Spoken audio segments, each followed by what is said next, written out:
सम्मानित मंच, आप सभी को मेरा नमस्कार। एवं प्यारे बच्चों, जब से मैं आया हूँ तब से यही कहा जा रहा है कि इनको एक मोटिवेशन डोज दे के जाओ ताकि अच्छे से तैयारी करेंगे। लेकिन मैं ये सोच रहा था कि ऐसा क्या मोटिवेशन डोज होगा कि ये तब तक नौकरी नहीं लगेंगे जब तक वो डोज इनके काम आए। तो ऐसा कोई डोज तो होता नहीं है। तो फिर मैंने सोचा चलो मैं भी इन बच्चों की तरह कभी इन्हीं गाँव से आसपास के गाँव में पढ़ता था 12वीं तक। आप जैसे ही तैयारी करते थे, एक दो मेरे गाँव के भी हैं, वो मुझे अच्छे से जानते हैं। तो मैंने ऐसा क्या कर दिया कि आज मैं एसडीएम बन गया और यहाँ मुख्य अतिथि के रूप में आया हूँ। मैं वही बातें बताऊँगा आपको, पूरी ईमानदारी से कह रहा हूँ। एक भी जिसको बोलते हैं ना मिर्च मसाला लगा के अच्छी बनाने के लिए नहीं बताऊँगा। जो जो मैंने किया, जैसे जैसे किया वो बताऊँगा, ताकि आप में से कुछ बच्चे भी यदि मेरे को देख के महसूस कर सकें कि हाँ ये भी हमारे बीच से ही ऐसे ही पढ़ता था, ऐसे ही कभी भैंस चराने जाते थे, ऐसे ही खेतों में कभी चिड़ियाँ उड़ाने जाते थे, और ऐसे ही जो बोलते हैं ना ट्रक ट्रॉली भरने नदी में चले जाते थे। 12वीं तक के बच्चे जो भी अपने गाँव में करते हैं, गांव में अमीर गरीब का पहली बात तो कोई बहुत ज़्यादा फ़र्क भी नहीं होता है, क्योंकि जो मोहल्ले वाले बच्चे करते हैं वही बाकी बच्चे करते हैं। थोड़ा सा फ़र्क ये होता है कि जो पढ़ाई में थोड़ा ठीक रहता है उस पर पेरेंट्स का स्पेशल ध्यान होता है कि नौकरी लगेगा तो इसको थोड़ा मौका दो, उससे काम कम कराते हैं। तो एक तो मैं सौभाग्यशाली था कि घर वाले थोड़ा सा कम कराते थे, क्योंकि मैं शुरू से ही एक इमेज बन गई थी कि हाँ ये होशियार है। क्योंकि मैं 8th क्लास में मेरे अच्छे परसेंटेज आए थे, फिर 10th में भी मैं माउंटा स्कूल में स्कूल टॉपर था। तो थोड़ा एक अट्रैक्शन मिल जाता है कि हाँ ये नौकरी लग जाएगा। तो उससे खुद को भी अच्छा लगता रहता है जब सारे आसपास वाले लोग कहते हैं ना कि ये बच्चा होशियार है, नौकरी लगेगा। तो मैं आप लोगों को वही बताऊंगा जो जो मैंने किया। देखो 3 चीज़ें बताऊंगा जो जो आज यदि मैं सिर्फ बच्चों से बात करूंगा। अभिभावक हैं वो तो सारे इतने सम्मानित थे कि जब मेरे को माला पहना रहे थे तो मुझे थोड़ी थोड़ी हिचकिचाहट हो रही थी।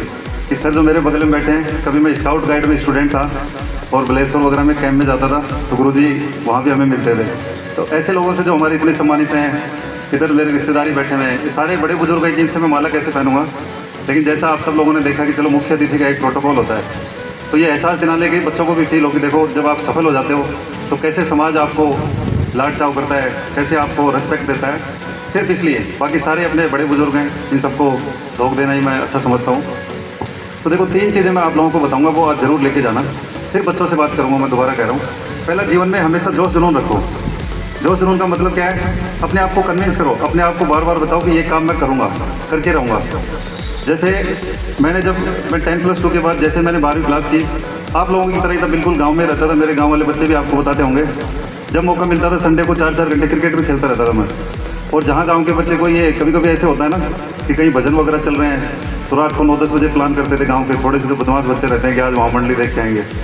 तो मैं भी तो बच्चा ही था, मेरा भी मन करता था कि मैं भी जाऊँगा। लेकिन ऐसे मौक़ों पे घर वाले जाने नहीं देते थे कि उनमें आप में फ़र्क है, पढ़ाई करो। जो मैंने आपको बताया ना थोड़ा सा होशियार था, तो ये एक्स्ट्रा मेरे को फ़ायदा मिल गया।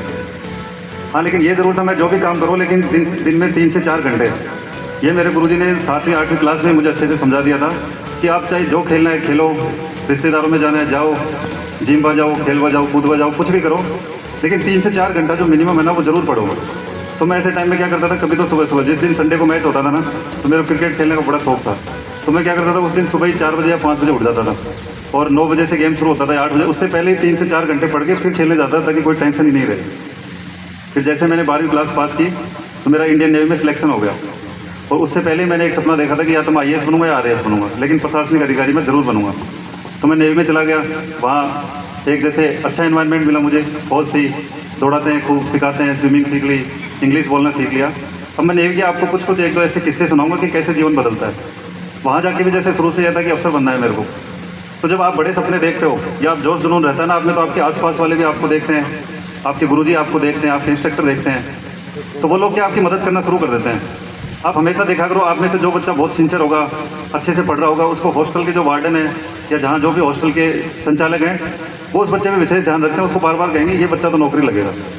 तो ये क्या होता है कि आपकी काबिलियत, आपके जोश जुनून को देख के लगता है। मैं जब नेवी में गया तो ऐसी हालत थी, गाँव से गया तो वहाँ पे इंस्ट्रक्टर कहते थे, इंग्लिश में मेरा हाथ तंगी था क्योंकि गाँव में सब हिंदी मीडियम में पढ़ते हैं, और वहाँ अफसर बनने के लिए थोड़ी इंग्लिश चाहिए थी। तो मेरे दिमाग में आया कि इंग्लिश तो अपने को सीखनी पड़ेगी, क्योंकि बिना सीखे तो कोई बनाएगा नहीं।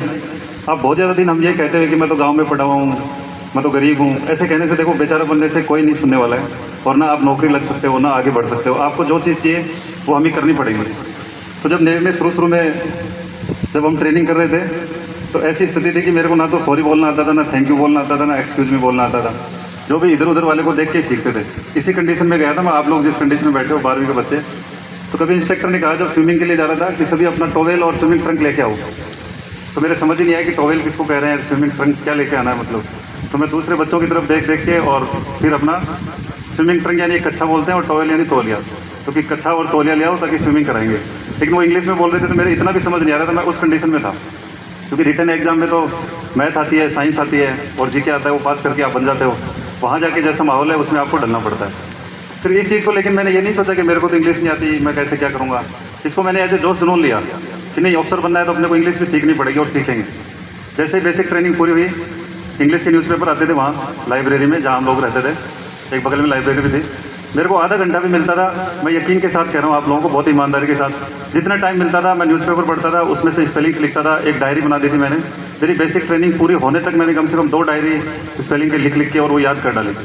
और एक ऐसा मोमेंट आया था कि जब मैं फिर ये एग्ज़ाम देना शुरू किया तो मुझे ये लगने लग गया था कि ना तो मुझे कोई आरएएस जानता है, ना किसी आईएएस को जानते हैं, कोई रिश्तेदारों में भी बड़ी नौकरी में भी नहीं है। और अब तो क्या है, यूट्यूब पे हर किसी को देख लेते हैं। मैं 15-16 की बात कर रहा हूँ, तब यूट्यूब नया नया आया था, लेकिन उतना ज़्यादा नहीं देख पाते थे। तो मैं किसी को नहीं जानता था, तब मैं यही सोचता था कि अपन कैसे बन सकते हैं। तब भी मैंने ये सोचा कैसे भी बनो लेकिन बनेंगे ज़रूर। तो मैं आपको जो बताना चाह रहा हूँ, जब आप एक लक्ष्य ले लेते हो, बड़े सपने देखते हो और फिर उसकी तरह काम करते हो ना, तो मदद करने के लिए रास्ते में कोई ना कोई ज़रूर मिलेगा आपको।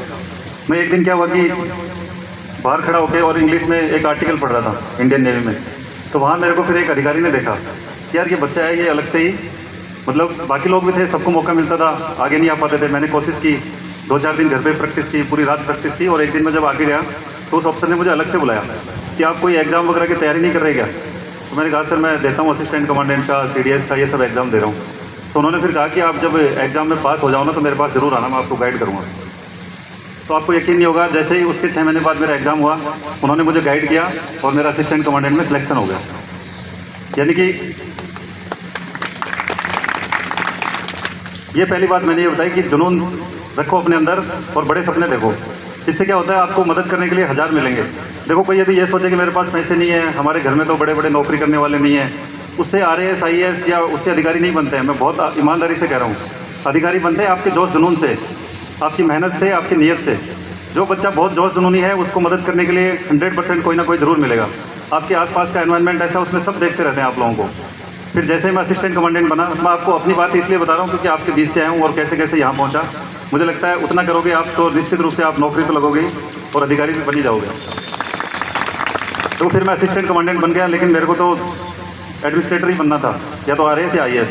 तो फिर असिस्टेंट कमांडेंट मेरा सिलेक्शन हो गया और तो मैं नेवी छोड़ के आ गया, और फिर असिस्टेंट कमांडेंट में ट्रेनिंग चल रही थी तो फिर वहाँ भी मैं नहीं गया। उसके बाद मैंने तैयारी की आईएएस और आरएएस की। तो मैं क्या है, थोड़ा जोश जुनून, जैसे मैंने कहा, मैं शुरू से ही कहता रहता था, अपने दोस्त को भी कहता था, घर वालों को भी कहता था। यहाँ तक कि जब मैंने नौकरी छोड़ दी थी उस समय भी ये कहता था कि आप मेरे को 2 से 3 साल देके देखो। मैं अपनी मम्मी को कहता था, जो अभी बताती है, कि मेरे को 2-3 साल में देखना, मैं आपका नाम रोशन करूँगा। तो कहते थे कि आया मत करो, तो नौकरी नाकरी मत छोड़ दिए, बेवकूफ़ी वाला काम मत करिए, क्योंकि सबको डर लगता है अपने, तो नौकरी बड़ी मुश्किल से लगते हैं। तो फिर मैंने उनको कहा कि आप तो 2-3 साल इंतजार करो, और फिर मैं बंद कमरे में अपने आप को कैद करके मैंने तैयारी की और आरएएस का पहला एग्ज़ाम दिया, उससे मैं मेरिट आउट हो गया। फिर मैंने यूपीएससी का भी एग्ज़ाम दिया, आईएएस का, उसका इंटरव्यू दिया, उसमें भी लेकिन मैं मेरिट आउट हो गया। और फिर उसके जस्ट बाद में एक आईएएस का दोबारा से प्रीलिम्स होता है, यानी फर्स्ट स्टेज होती है, उसमें मैं फेल हो गया। तो मतलब 2-3 एग्ज़ाम में लगातार फेल होने के बाद एक बार लगा कि चलो जो डिसीजन लिया था वो गलत था क्या। तो 1-2 दोस्त ने बोला कि यार बड़े दुख की बात है, हो नहीं पाया ऐसे। तब भी मैंने उसको उसकी डायरी में लिख के दिया था कि दुख की कुछ नहीं है, आप तो मेरे को मौका दो। तो मैंने उसकी डायरी में लिखा था, हाथ जिनमें हो जुनून कटते नहीं तलवार से, हाथ जिनमें हो जुनून कटते नहीं तलवार से, सर जो उठ जाते हैं वो झुकते नहीं ललकार से। ये इसका मतलब ये था कि यदि एक बार आपने ठान लिया, एक बार आपने कोई लक्ष्य तय कर लिया, तो फिर उसके बाद में आपको घबराने की ज़रूरत नहीं है। और लास्ट में मैंने उसमें लिख दिया था कि और भड़केगा जो 16 सा हमारे दिल में है, सरफरोशी की तमन्ना अब हमारे दिल में है। और मैंने तब भी उसको कह दिया था कि अभी 1.5-2 साल बाद देखना मेरा सिलेक्शन हो जाएगा, मैं फिर दोबारा से मेहनत करूँगा, फिर तैयारी करूँगा, फिर एग्ज़ाम दूंगा और फिर हो जाएगा। और हुआ ये, फिर उसको किस्मत मान लो कि उससे अगली बार में मैं एसडीएम बन गया। अब ये जो जर्नी थी ना, इस दौरान लगता तो आसानी से है कि मैंने वो नौकरी की, फिर ये छोड़ दी, फिर यहाँ आ गया। लेकिन इस दौरान मैं आपको बता रहा हूँ, जब बंद कमरे में रह के आप तैयारी करते हो, आपके समानांतर एक दूसरी दुनिया चलती रहती है। इधर किसी की शादियाँ हो रही होती हैं, आपके साथ वाले हैं, कोई घूमने जा रहे होते हैं, कोई पार्टी कर रहे होते हैं। आपको लगेगा कि आप एक कमरे में कैद होकर सिर्फ किताबों तक सीमित हो और आपके साथ वाले मज़े कर रहे हैं। और ये उम्र है ना, ये जीवन का ऐसा पड़ाव होता है कि इसमें मन चंचल होता है, आपको बहुत कुछ करने का मन करता है। है ना। जैसे साथ वाला कोई स्टेटस लगाएगा कि यार का नाम चले हार के साथ फोटो लगा के, तो आप लोगों का मन करेगा कि यार मज़ा तो इसी जीवन में है। लेकिन एक बच्चा उसी समय एक बंद कमरे में बस अपनी किताबों में ध्यान रखते हुए इस विश्वास के साथ कि जिस दिन मेरा नंबर आएगा तो मैं ज़रूर सफल होऊंगा। मैंने ऐसा ही किया। इसी गांव के बीच में से, आप लोगों के बीच में से उठ के बस खुद ने मेहनत की, सही दिशा में मेहनत की, और गाइड करने वाले मैं इतना कर सक गया उन लोगों का, मेरे गुरुजी मान लो, जिससे सपोर्ट मांगा कुछ तो खुद ही सपोर्ट करने को तैयार हो जाते हैं। आपको देखते हैं कि हाँ बहुत मेहनत कर रहा है, आगे बढ़ेगा, इसको मौका मिलना चाहिए। लोगों ने बहुत मदद की और फाइनली देखो मैं जो चाहता था वैसा मैं बन गया। आप लोगों को मैं बस इतना ही कहना चाह रहा हूँ, बड़े सपने देखो, जोश जुनून रखो, और तीसरा जो मैंने बताया, अपने आप को काबिल बनाओ। काबिल बनाने का मतलब क्या है? काबिल का ये है कि जो चीज़ें आपको नहीं आती ना वो सीखनी पड़ेंगी। जैसे मैंने पहले बताया कि मुझे इंग्लिश नहीं आती थी, तो अब इंग्लिश एक दिन में नहीं आते, कम से कम 5 साल लगते हैं। आपको बोलना भी पड़ेगा।